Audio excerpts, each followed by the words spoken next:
ప్రాణం ఎప్పుడు మొదలైందో తెలుపగల తేదీ ఏదో గుర్తించేందుకు వీలుందా?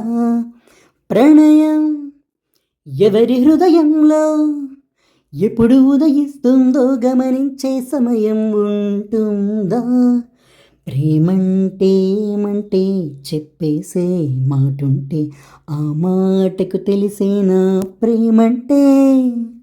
అది చరితలు సైతం చదవని వైనం, కవితలు సైతం పలకని భావం, సరిగమలెరుగని మధురిమ ప్రేమంటే. దరిదాటే ఉరకలు వేసే ఏ నదికైనా తెలిసిందా తనలో ఈ ఉరవడి పెంచిన తొలి చినుకేదంటే? సిరిపైరై ఎగిరే వరకు చేనుకు మాత్రం తెలిసిందా తనలో కనిపించే కళలకు తొలి పిలుపేదంటే?